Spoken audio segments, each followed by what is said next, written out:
ਕੋਈ ਗੱਲ ਨਹੀਂ, ਥੋੜਾ ਟਾਈਮ ਲੱਗ ਜਾਂਦਾ ਸਟੇਬਲ ਹੁੰਦੇ ਹੋਏ ਇੰਸਟਾਗ੍ਰਾਮ ਤੇ। ਸੋ ਹੈਲੋ ਐਵਰੀਵਨ, ਸਭ ਨੂੰ ਪਿਆਰ ਭਰੀ ਸਤਿ ਸ਼੍ਰੀ ਅਕਾਲ। ਤੁਸੀਂ ਜਿੰਨੇ ਵੀ ਇੱਥੇ ਜੁੜੇ ਹੋ ਸਭ ਦਾ ਬਹੁਤ ਬਹੁਤ ਧੰਨਵਾਦ। ਤੁਸੀਂ ਦੇਖ ਰਹੇ ਹੋ ਤੁਹਾਡਾ ਆਪਣਾ ਸ਼ੋਅ ਮੁਲਾਕਾਤ ਕੁਝ ਖਾਸ। ਸੋ ਮੈਂ ਤੁਹਾਡਾ ਆਪਣਾ ਹੋਸਟ ਜੈਮਸ ਕਿਰਲ, ਤੇ ਅੱਜ ਮੈਂ ਤੁਹਾਡੀ ਮੁਲਾਕਾਤ ਕਰਵਾਉਣ ਜਾ ਰਿਹਾ ਬਹੁਤ ਹੀ ਸਪੈਸ਼ਲ ਗੈਸਟ ਨਾਲ। ਸੋ ਮੇਰੇ ਨਾਲ ਹੈ ਮਿਸ ਪੀਟੀਸੀ ਪੰਜਾਬੀ 2021 ਦੇ ਵਿਨਰ ਅਪਨੀਤ ਕੌਰ ਬਾਜਵਾ ਜੀ। ਸੋ ਸਭ ਤੋਂ ਪਹਿਲਾਂ ਤਾਂ ਅਪਨੀਤ ਜੀ, ਵੈਲਕਮ ਟੂ ਮਾਈ ਸ਼ੋਅ ਮੁਲਾਕਾਤ ਕੁਝ ਖਾਸ। ਤੇ ਜਿਹੜਾ Thank ਤੁਸੀਂ you so ਖਿਤਾਬ much, ਹਾਸਿਲ sir. ਜਿਹੜਾ ਤੁਸੀਂ ਕਿਤਾਬ ਹਾਸਿਲ ਕਰਿਆ ਉਹਦੇ ਲਈ ਤੁਹਾਨੂੰ ਬਹੁਤ ਬਹੁਤ ਮੁਬਾਰਕਬਾਦ Thank you. ਜੀ ਅਪਨੀਤ ਜੀ।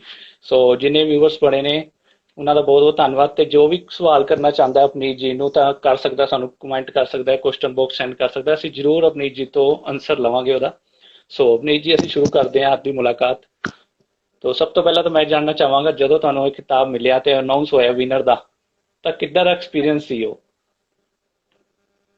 ਬੇਸਿਕਲੀ ਜਦੋਂ ਮੈਨੂੰ ਉੱਥੇ ਉਹਨਾਂ ਨੇ ਵਿਨਰ ਦਾ ਅਨਾਉਂਸ ਕੀਤਾ, ਵਿਨਰ ਦਾ ਨੇਮ ਅਨਾਉਂਸ ਕੀਤਾ, ਜੀ ਤੇ ਮੈਨੂੰ ਬਹੁਤ ਹੀ ਅੱਛਾ ਫੀਲ ਹੋਇਆ ਬਿਕਾਜ਼ ਉਸ ਮੁਕਾਮ ਤੇ ਜਦੋਂ ਤੁਸੀਂ ਪਹੁੰਚਦੇ ਜੇ ਐਂਡ ਜੀ ਇੰਨੀ ਮਿਹਨਤ ਕਰਕੇ ਤੁਸੀਂ ਜਿਸ ਚੀਜ਼ ਲਈ ਗਏ ਹੁੰਦੇ ਜੇ ਉਹ ਚੀਜ਼ ਤੁਸੀਂ ਜੀ ਹਾਸਿਲ ਕਰ, ਬਹੁਤ ਹੀ ਸੋਹਣਾ ਤੇ ਬਹੁਤ ਹੀ ਪ੍ਰਾਊਡ ਫੀਲ ਹੁੰਦਾ। ਜੀ। ਤੇ ਫੈਮਿਲੀ ਨੂੰ ਜਦੋਂ ਪਤਾ ਲੱਗਿਆ ਤੁਸੀਂ ਵਿਨ ਕਰ ਚੁੱਕੇ ਹੋਏ, ਤਾਂ ਕਿੱਦਾਂ ਦਾ ਮਾਹੌਲ ਸੀ ਫੈਮਿਲੀ 'ਚ, ਤੇ ਕੀ ਐਕਸਪੀਰੀਅੰਸ ਸੀ ਉਹਨਾਂ ਦਾ? ਫੈਮਿਲੀ ਨੇ ਮੈਨੂੰ ਥਰੂ ਆਊਟ ਦ ਜਰਨੀ ਬਹੁਤ ਹੀ ਸਪੋਰਟ ਕੀਤਾ ਜੀ ਐਂਡ ਬਹੁਤ ਵੱਡੀ ਸਪੋਰਟ ਸਿਸਟਮ ਰਹੀ ਹੈ ਮੇਰੀ ਫੈਮਿਲੀ ਦੀ। ਸੋ ਜਦੋਂ ਉਹਨਾਂ ਨੂੰ ਮੇਰੀ ਵਿਨ ਦਾ ਪਤਾ ਲੱਗਾ, ਡੈਫੀਨੇਟਲੀ ਉਹ ਬਹੁਤ ਹੀ ਜ਼ਿਆਦਾ ਖੁਸ਼ ਹੋਏ ਸਾਰੇ ਜਾਣੇ ਐਂਡ ਉਹਨਾਂ ਲਈ ਇੱਕ ਪ੍ਰਾਊਡ ਮੂਵਮੈਂਟ ਸੀਗਾ ਜੋ ਉਹਨਾਂ ਨੂੰ ਖੁਸ਼ ਦੇਖ ਕੇ ਮੈਨੂੰ ਖੁਦ ਨੂੰ ਬਹੁਤ ਖੁਸ਼ੀ ਹੋਈ। ਜੀ। ਸੋ ਇਹ ਤਾਂ ਸੀ ਵਿਨਿੰਗ ਦੀ ਗੱਲ, ਤੇ ਗੱਲ ਕਰਦੇ ਹਾਂ ਅਸੀਂ ਵਿਨਿੰਗ ਤੋਂ ਪਹਿਲਾਂ ਜਦੋਂ ਤੁਹਾਡੀ ਸ਼ੁਰੂਆਤ ਹੋਈ। ਤਾਂ ਅਸੀਂ ਜ਼ਰੂਰ ਜਾਣਨਾ ਚਾਹਾਂਗੇ ਤੁਸੀਂ ਪਹਿਲਾਂ ਕਿੱਥੋਂ ਬਿਲੋਂਗ ਕਰਦੇ ਹੋ, ਜ਼ਰੂਰ ਆਪਣੇ ਜਿੰਨੇ ਵੀ ਸਰੋਤੇ ਜੁੜੇ ਉਹਨਾਂ ਨੂੰ ਦੱਸੋ। ਤੇ ਜਦੋਂ ਸ਼ੁਰੂਆਤ ਹੋਈ ਤਾਂ ਕਿੱਦਾਂ ਦਾ, ਕਿਵੇਂ ਸੋਚਿਆ ਵੀ ਮੈਂ ਇਸ ਲਾਈਨ 'ਚ ਆਉਣਾ, ਮਾਡਲਿੰਗ ਲਾਈਨ 'ਚ ਆਉਣਾ ਹੈ? ਕਿਵੇਂ ਸ਼ੁਰੂਆਤ ਹੋਈ ਇਸ ਚੀਜ਼ ਦੀ? ਸਰ, ਮੈਂ ਇੱਕ ਬਹੁਤ ਛੋਟੇ ਸ਼ਹਿਰ ਤੋਂ ਬਿਲੋਂਗ ਕਰਦੀ ਹਾਂ, ਜੀ ਬਟਾਲੇ ਤੋਂ।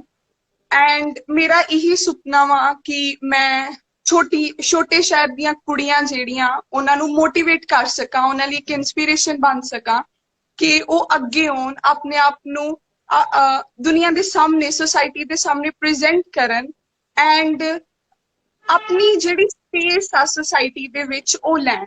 ਸੋ ਇਸੇ ਸ਼ੁਰੂਆਤ ਦੇ ਨਾਲ, ਰੈਵੋਲਿਊਸ਼ਨ ਦੇ ਨਾਲ ਮੈਂ ਸ਼ੋਅ ਦੇ ਵਿੱਚ ਗਈ ਜੀ ਸੀਗੀ ਐਂਡ ਇਹੀ ਸੋਚਿਆ ਸੀਗਾ ਕਿ ਮੈਂ ਇੱਕ ਰੈਵੋਲਿਊਸ਼ਨ ਲੈ ਕੇ ਆਣਾ ਵਾ। ਜੀ। ਤੇ ਤੁਸੀਂ ਲੈ ਕੇ ਆਏ ਹੋ, ਮਤਲਬ ਤੁਸੀਂ ਠਾਣ ਲਈ ਸੀ ਕਿ ਮੈਂ ਜਿੱਤ ਕੇ ਹੀ ਆਣਾ ਹੈ ਵਾਪਿਸ? ਹਾਂਜੀ ਸਰ। ਜੀ।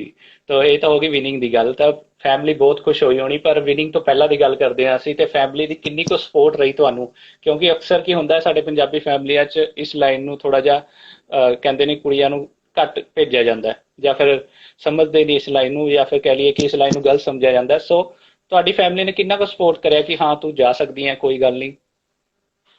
ਸਰ, ਮੇਰੀ ਫੈਮਿਲੀ ਨੇ ਬਹੁਤ ਹੀ ਸਪੋਰਟ ਕੀਤਾ, ਸਪੈਸ਼ਲੀ ਮਾਈ ਬ੍ਰਦਰ। ਉਹ ਬਹੁਤ ਜੀ ਸਪੋਰਟਿਵ ਲਾਈਫ ਚੀਜ਼ ਨੂੰ ਲੈ ਕੇ, ਬਿਕਾਜ਼ ਮੇਰੀ ਫੈਮਿਲੀ ਇਹ ਸੋਚਦੀ ਆ ਕਿ ਜੇ ਬੱਚੇ 'ਚ ਟੈਲੈਂਟ ਆ, ਜੇ ਉਹ ਅੱਗੇ ਸੁਸਾਇਟੀ 'ਚ ਦਿਖਾ ਜੀ ਸਕਦਾ ਐਂਡ ਆਪਣੇ ਆਪ ਨੂੰ ਪ੍ਰੈਜ਼ੈਂਟ ਕਰ ਸਕਦਾ ਹੈ, ਤੇ ਫਿਰ ਕਿਉਂ ਨਹੀਂ। ਸੋ ਇਸ ਚੀਜ਼ ਨੂੰ ਸੋਚ ਕੇ ਉਹਨਾਂ ਨੇ ਮੈਨੂੰ ਪੁਸ਼ ਕੀਤਾ ਕਿ ਜੇ ਤੇਰੇ 'ਚ ਪੂਰਾ ਪੂਰਾ ਟੈਲੈਂਟ ਹੈ then you should try for it and ਤੈਨੂੰ ਜਾਣਾ ਚਾਹੀਦਾ ਵਾ। ਜੀ। ਤੇ ਤੁਸੀਂ ਗਏ ਤੇ ਆਪਣੀ ਮਿਹਨਤ ਦੇ ਨਾਲ ਜਿਹੜਾ ਉਹ ਪ੍ਰਾਈਜ਼ ਜਿੱਤ ਕੇ ਲਿਆਏ ਹੋ। ਬਹੁਤ ਹੀ ਪ੍ਰਾਊਡ ਫੀਲ ਹੁੰਦਾ ਜਦੋਂ ਕੋਈ ਪੇਰੈਂਟਸ ਲਈ ਉਹਦਾ ਬੱਚਾ ਕੋਈ ਅਚੀਵਮੈਂਟ ਹਾਸਿਲ ਕਰਦਾ ਹੈ। ਸੋ ਮੈਂ ਚਾਹਾਂਗਾ ਕਿ ਤੁਹਾਡਾ ਨੈਟ ਥੋੜਾ ਜਿਹਾ ਨਾ ਸਲੋ ਹੋ ਚੁੱਕਿਆ, ਜੇ ਤੁਸੀਂ ਕਲੀਅਰ ਕਰ ਸਕੋ, ਬਿਕੋਜ਼ ਪਿਕ ਤੁਹਾਡੀ ਕਲੀਅਰ ਨਹੀਂ ਆ ਰਹੀ, ਵੌਇਸ ਤੁਹਾਡੀ ਕਲੀਅਰ ਆ ਰਹੀ ਹੈ। ਹਾਂਜੀ ਸਰ।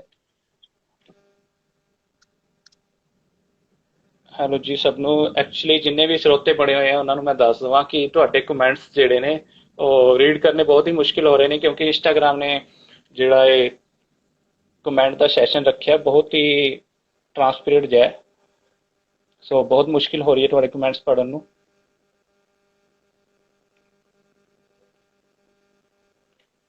ਤੁਹਾਨੂੰ ਵਿਸ਼ੇਸ਼ ਆ ਰਹੀਆਂ ਨੇ, ਪ੍ਰਾਊਡ ਆਫ ਯੂ ਐਂਡ ਬਹੁਤ ਸਾਰੀ ਥੈਂਕ ਯੂ ਵਿਸ਼ੇਸ਼। So much sir. ਮੈਂ ਵਿਜ਼ੀਬਲ ਹਾਂ? ਜੀ ਜੀ, ਥੋੜਾ सा ब्लर आ ਰਿਹਾ ਹੈ। ਐਕਚੁਅਲੀ ਨੈਟਵਰਕ ਜੇ ਤੁਸੀਂ ਕਨੈਕਸ਼ਨ ਦੀ ਚਾਹੋ, ਥੋੜੀ। ਜੀ ਜੇ ਤੁਸੀਂ ਚਾਹੋ ਤਾਂ ਰੀਕਨੈਕਟ ਕਰ ਸਕਦੇ ਹੋ, ਮੈਂ ਰਿਮੂਵ ਕਰਕੇ ਤੁਸੀਂ ਰੀਕਨੈਕਟ ਕਰ ਸਕਦੇ ਹੋ, ਸ਼ਾਇਦ ਨੈਟਵਰਕ ਇਸ਼ੂ ਸੋਲਵ ਹੋ ਜਾਏ। ਹਾਂਜੀ ਸਰ। ਜੀ। ਸੋ ਨੀਤ ਜੀ ਨਾਲ ਦੁਬਾਰਾ ਜੁੜਾਂਗੇ ਅਸੀਂ, ਥੋੜਾ ਜਿਹਾ ਨੈਟਵਰਕ ਇਸ਼ੂ ਆ ਚੁੱਕਿਆ। ਸੋ ਜਿੰਨੇ ਵੀ ਵਿਊਅਰ ਸਾਨੂੰ ਦੇਖ ਰਹੇ ਨੇ ਉਹਨਾਂ ਦਾ ਬਹੁਤ ਬਹੁਤ ਧੰਨਵਾਦ। ਤੇ ਕੋਈ ਵੀ ਕਮੈਂਟ ਜਾਂ ਕੁਐਸਚਨ ਕਰਨਾ ਚਾਹੁੰਦਾ ਸਾਨੂੰ ਕੁਐਸਚਨ ਬਾਕਸ ਸੈਂਡ ਕਰ ਸਕਦਾ ਹੈ। ਜੀ ਹਾਂ, ਸਾਨੂੰ ਕੁਐਸਚਨਸ ਮਿਲ ਰਹੇ ਨੇ, ਸੋ ਜ਼ਰੂਰ ਅਸੀਂ ਆਪਣੀ ਜੀ ਕੋਲ ਪਹੁੰਚਾਵਾਂਗੇ। ਸੋ ਅਸੀਂ ਰੀਕਨੈਕਟ ਕਰਨ ਜਾ ਰਹੇ ਮੈਮ ਨਾਲ।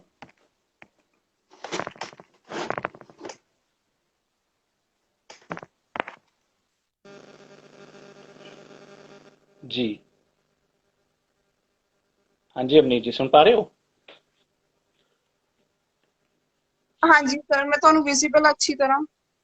हाँ जी, हुण ठीक है, बैटर है, पहला नालों बैटर है जी। ਜੀ ਅਪਨੀਤ ਜੀ, ਸੋ ਅਸੀਂ ਗੱਲ ਕਰ ਰਹੇ ਸੀ ਕਿ ਬਹੁਤ ਪ੍ਰਾਊਡ ਫੀਲ ਹੁੰਦਾ ਜਦੋਂ ਪੇਰੈਂਟਸ ਨੂੰ ਪਤਾ ਲੱਗਦਾ ਕਿ ਉਹਨਾਂ ਦੇ ਬੇਟੇ ਨੇ ਜਾਂ ਬੱਚੇ ਨੇ ਕੋਈ ਅਚੀਵਮੈਂਟ ਹਾਸਿਲ ਕੀਤੀ ਹੈ। ਸੋ ਇੱਕ ਵਾਰ ਫਿਰ ਤੋਂ ਤੁਹਾਨੂੰ ਬਹੁਤ ਬਹੁਤ ਵਧਾਈ। ਸੋ ਠੀਕ, ਆਪਣੇ ਆਪ ਨੂੰ ਤੁਸੀਂ ਪ੍ਰਪੇਅਰ ਕੀਤਾ ਇਸ ਆਡੀਸ਼ਨ ਵਾਸਤੇ ਜਾਂ ਇਸ ਕੰਪੀਟੀਸ਼ਨ ਵਾਸਤੇ, ਤਾਂ ਬਹੁਤ ਸਾਰੀ ਮੁਸ਼ਕਿਲਾਂ ਵੀ ਆਈ ਹੋਣਗੀਆਂ, ਕਿਉਂਕਿ ਜਦੋਂ ਕੋਈ ਤਿਆਰੀ ਕਰਦੇ ਆ ਤਾਂ ਬਹੁਤ ਸਾਰੇ ਡਿਫਿਕਲਟਸ ਆਉਂਦੀਆਂ ਨੇ, ਤੇ ਕਿੰਨਾ ਕੋ ਹਾਰਡ ਵਰਕ ਸੀਗਾ ਇਸ ਵਿਨਿੰਗ ਦੇ ਪਿੱਛੇ? ਸਰ ਮੁਸ਼ਕਿਲ ਤੇ ਬਹੁਤ ਸਾਰੀਆਂ ਪ੍ਰੋਬਲਮਸ ਸੀਗੀਆਂ ਇੱਥੇ ਆਈਆਂ ਜੀ ਮੈਨੂੰ, ਕਿਉਂਕਿ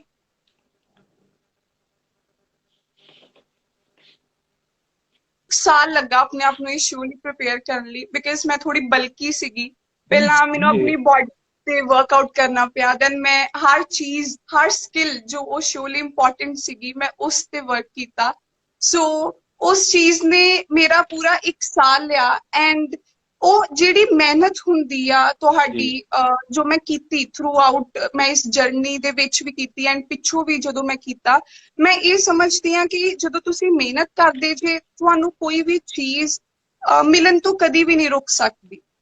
ਜੀ ਉਹ ਇੱਕ ਜ਼ਰੀਆ ਬਣ ਜਾਂਦਾ, ਕਿਉਂਕਿ ਰੱਬ ਨੇ ਤੁਹਾਡੀ ਮਿਹਨਤ ਦੇਖੀ ਹੁੰਦੀ ਆ, ਐਂਡ ਉਹ ਇੱਕ ਜ਼ਰੀਆ ਬਣ ਜਾਂਦਾ ਹੈ ਕਿ ਤੁਹਾਨੂੰ ਉਹ ਮੁਕਾਮ ਹਾਸਿਲ ਹੋਣਾ ਹੀ ਹੁੰਦਾ ਹੈ।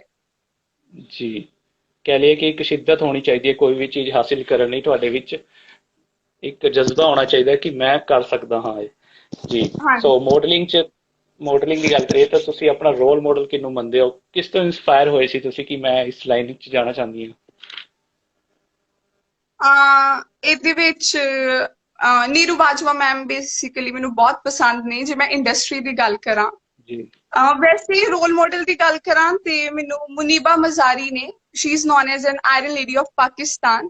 ਮੈਂ ਉਹਨਾਂ ਨੂੰ ਲੈ ਕੇ ਲਾਈਫ ਦੇ ਵਿੱਚ ਬਹੁਤ ਹੀ ਇੰਸਪਾਇਰ ਰਹਿੰਦੀ ਹਾਂ, ਕਿਉਂਕਿ ਉਹ ਇੱਕ ਟਰੂ ਐਗਜ਼ਾਮਪਲ ਨੇ ਕਿ ਕਿਸ ਤਰ੍ਹਾਂ ਅਸੀਂ ਆਪਣੀ ਲਾਈਫ ਨੂੰ ਜੀ ਸਕਦੇ ਹਾਂ, ਇੰਨੀਆਂ ਪ੍ਰੋਬਲਮਸ ਆਉਣ ਦੇ ਬਾਅਦ ਵੀ ਤੁਸੀਂ ਜੀ ਕਿੱਦਾਂ ਸਟੈਂਡ ਕਰਦੇ ਜੇ, ਐਂਡ ਤੁਸੀਂ ਆਪਣੀ ਲਾਈਫ ਨੂੰ ਹੋਰ ਖੂਬਸੂਰਤ ਬਣਾਉਂਦੇ ਜੇ, ਤੁਸੀਂ ਉਸ ਮੰਜ਼ਿਲ ਤੇ ਪਹੁੰਚਦੇ ਜੇ ਜਿੱਥੇ ਤੁਸੀਂ ਜਾਣਾ ਚਾਹੁੰਦੇ ਹੋ।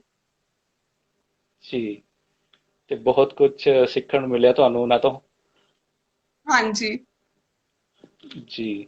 ਸੋ ਅਪਨੀਤ ਜੀ, ਕੈਂਡੀਡੇਟ ਸਾਰੇ ਹੀ ਬਹੁਤ ਹੀ ਵਧੀਆ ਸੀ, ਤੇ ਆਪਣੇ ਆਪ 'ਚ ਉਹਨਾਂ 'ਚ ਸਭ 'ਚ ਇੱਕ ਕੋਈ ਨਾ ਕੋਈ ਹੁਨਰ ਸੀ, ਤੇ ਸਭ ਬਹੁਤ ਹੀ ਮਿਹਨਤ ਕਰ ਰਹੇ ਸੀ। ਤੇ ਪਰਸਨਲੀ ਤੁਹਾਡੇ ਤੋਂ ਪੁੱਛਣਾ ਚਾਹਾਂਗੇ ਕਿ ਤੁਹਾਨੂੰ ਕਿਹੜਾ ਕੈਂਡੀਡੇਟ ਲੱਗਿਆ ਕਿ ਟਫ ਹੈ ਤੁਹਾਡੇ ਲਈ, ਬਹੁਤ ਜ਼ਿਆਦਾ ਕੰਪੀਟੀਸ਼ਨ ਇਹਨੂੰ ਦੇਣਾ ਬਹੁਤ ਜ਼ਿਆਦਾ ਟਫ ਹੋ ਗਿਆ, ਕਿਉਂਕਿ ਬਹੁਤ ਸਾਰੀ ਗਰਲਸ ਵੀ ਸਭ ਨੇ ਆਪਣੀ ਆਪਣੀ ਤਿਆਰੀ ਕਰ ਰੱਖੀ ਸੀ। ਸੋ ਉਹਨਾਂ ਵਿੱਚੋਂ ਤੁਹਾਨੂੰ ਕਦੋਂ ਲੱਗਿਆ ਕਿ ਹਾਂ ਇਹ ਕੁੜੀ ਹੈ ਜਿਹੜੀ ਮੈਨੂੰ ਟਫ ਕੰਪੀਟੀਸ਼ਨ ਦੇ ਸਕਦੀ ਹੈ? ਸਰ ਮੈਂ ਮੰਨਦੀ ਹਾਂ ਕਿ 22 ਦੀਆਂ 22 ਕੁੜੀਆਂ ਜਿਹੜੀਆਂ ਉੱਥੇ ਆਈਆਂ ਸੀਗੀਆਂ, ਉਹਨਾਂ ਜੀ ਦੇ ਵਿੱਚ ਇੱਕ ਅਲੱਗ ਆਰਟ, ਅਲੱਗ ਟੈਲੈਂਟ ਸੀਗਾ, ਹਨਾ, ਜਿਹੜੀ ਉਹ ਉਸ ਮੁਕਾਮ ਤੇ ਪਹੁੰਚੀਆਂ। ਕਿਉਂਕਿ ਇੱਕ ਜੀ, ਭੀੜ ਦੇ ਵਿੱਚੋਂ ਉੱਠ ਕੇ ਜਾਣਾ ਬਹੁਤ ਔਖਾ ਹੁੰਦਾ, ਬਹੁਤ ਔਖਾ ਐਂਡ ਹੁੰਦਾ। ਉਹ 22 ਕੁੜੀਆਂ ਭੀੜ ਦੇ ਵਿੱਚੋਂ ਉੱਠ ਕੇ ਉਸ ਪਲੇਟਫਾਰਮ ਤੇ ਗਈਆਂ, ਐਂਡ ਆਪਣੇ ਆਪ ਨੂੰ ਸ਼ੋ ਕੀਤਾ ਸਾਰੀ ਸੋਸਾਇਟੀ ਦੇ ਸਾਹਮਣੇ, ਦੁਨੀਆ ਦੇ ਸਾਹਮਣੇ। ਮੇਰੇ ਹਿਸਾਬ ਦੇ ਨਾਲ ਉਹੀ ਬਹੁਤ ਵੱਡੀ ਗੱਲ ਹੈ।